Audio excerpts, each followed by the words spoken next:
Hello, everyone, and welcome to today's ASK Online Academy on the new low viscosity, 100% active cold box release agent. My name is Joe Maniza, and I will guide you through today's webinar. The speaker today is Stacy Clifford, Technical Product Manager for ASK Chemicals for coatings, release agents, and other specialty auxiliaries.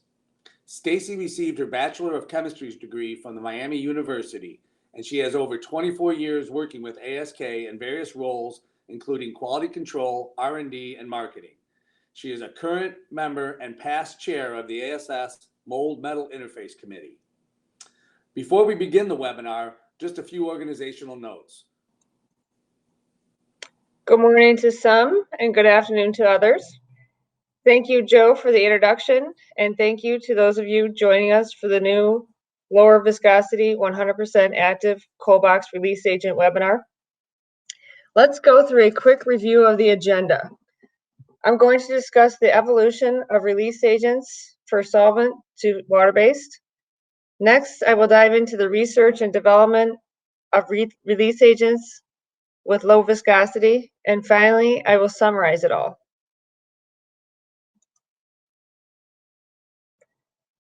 Release agents as first developed were based on solvents. As time went on, the need for more environmentally friendly release agents led to water-based ones.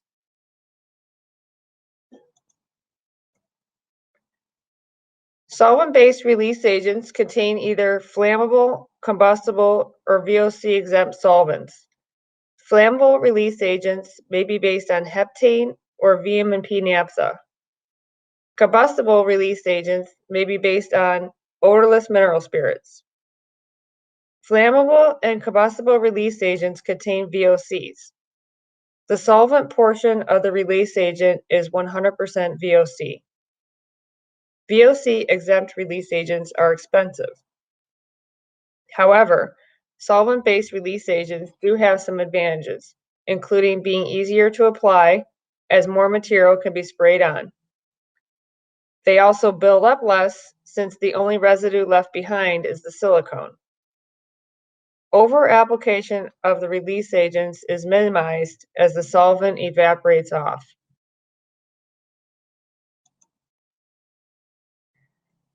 In the 1800s, chlorinated solvents were first produced in Germany. In the United States, they were widely used after World War II. A massive amount of chlorinated solvents were produced in the U.S. between 1940 and 1980, amounting to 2 billion pounds. Unfortunately, chlorinated solvents contain many disadvantages, including volatile organic compounds, carcinogens, ozone depleting, and toxicity to aquatic organisms. To that end, chlorinated solvents have since been removed from foundry solvent-based release agents. Hence, the introduction of water-based release agents. They don't come without their fair share of disadvantages as well. The water may rust metal tooling. The water also reacts with the isocyanates in the cold box resin part 2s, which will lead to resin wipe-off. We don't recommend water-based release agents for cold box applications, although some customers are using them. Their biggest advantage, however, is that they typically contain lower amounts of VOCs compared to their solvent-based counterparts.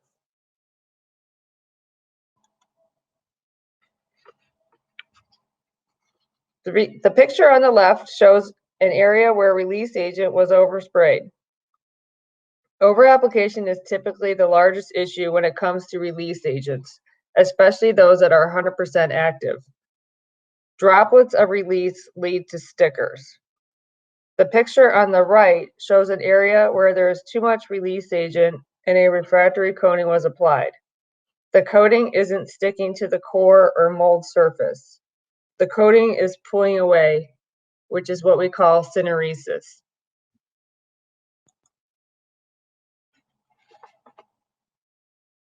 Several manufacturers supply release agent equipment. Release agents are typically sprayed. Depending on the application, wands are available in different lengths, typically from 1 foot to 6 feet.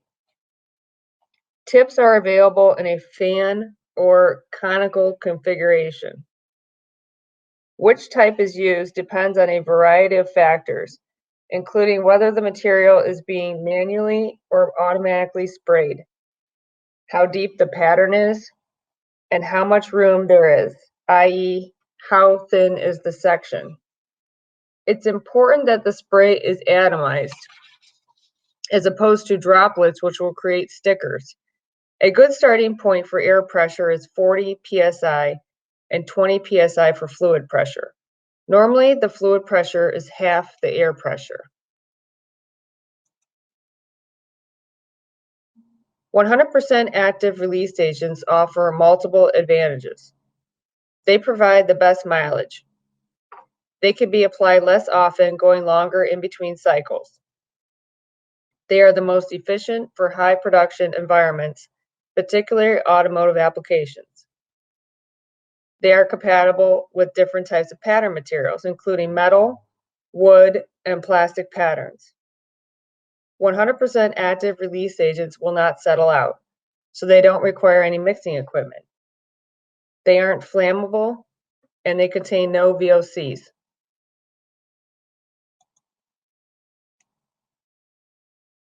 Through research and development, low viscosity release agents have been developed.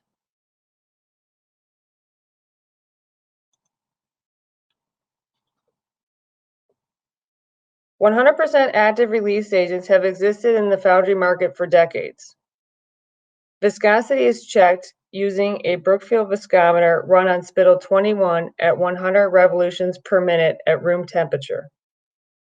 Originally, as developed, 100% active release agent viscosities started at the higher end of the viscosity spectrum, around 145 centipoise.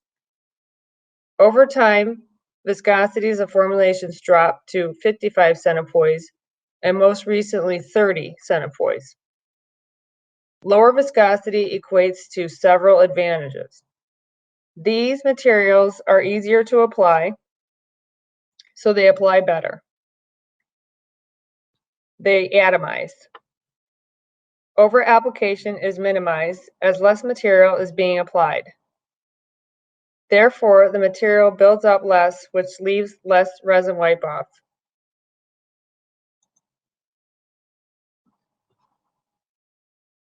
"100% active release agents are clear. In order to better visualize the spray characteristics, a dye was added to the release agent. At this concentration, the fluid glows under UV light. Each release agent was added to a spray bottle to test how each applied. It was observed that Zip-Slip 184H sprayed more in a stream or droplets, while Zip-Slip 184H NM2 sprayed as a mist or atomized, giving NM2 an advantage where it is able to overcome substandard spray equipment.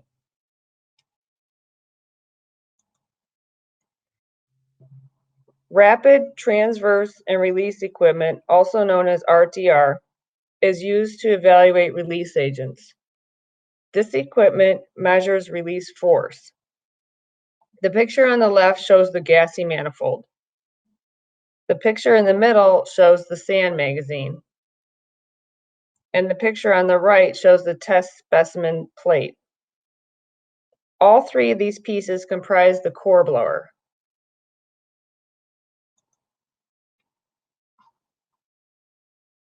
The ejection force of the new lower viscosity release agent 184H NM2 was compared to its predecessor 184H, as well as to no release using the RTR equipment. The lower the ejection force, the better the release agent performance. The ejection force was measured over 15 cycles. The top line shows no release, where the release agent is high and ranges from 139 to 250 newtons. NM2 release force ranges from 25 to 52, and 184H release from 13 to 56 newtons.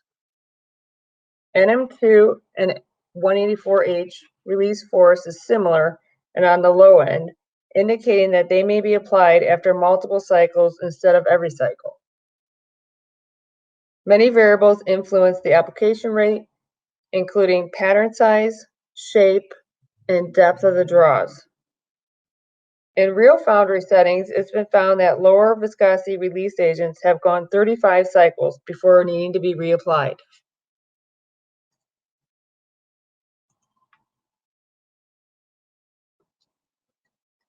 Phenolic urethane cold box resin builds up on tooling.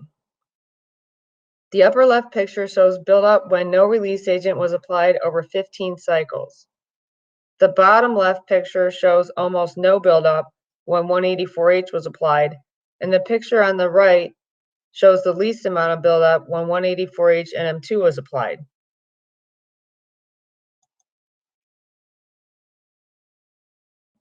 Resin wipe-off consists of sand, resin, and release agent. After 15 cycles, 41.1 milligrams of buildup accumulated with no release. This is demonstrated with the gray bar on the left. The blue bar in the middle shows 6.9 milligrams of buildup accumulated with 184H, and the orange bar on the right shows 6.6 milligrams with 184H and M2. Lower viscosity equates to minimize over-application, which equates to less resin buildup.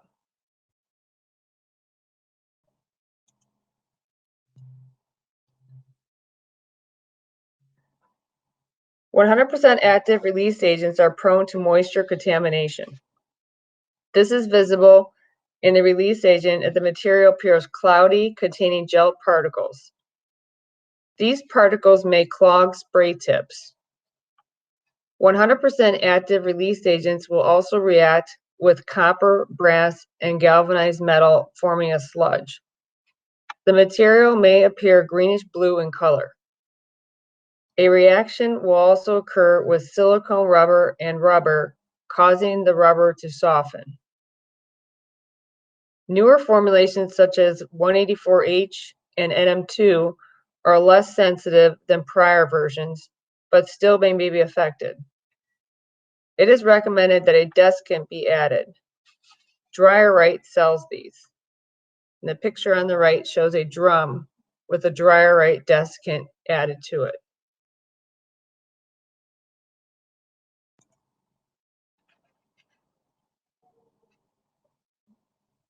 Using a lower viscosity 100% active cold box release agent has many advantages, including less scrap, better core and pattern definition, and cleaner boxes.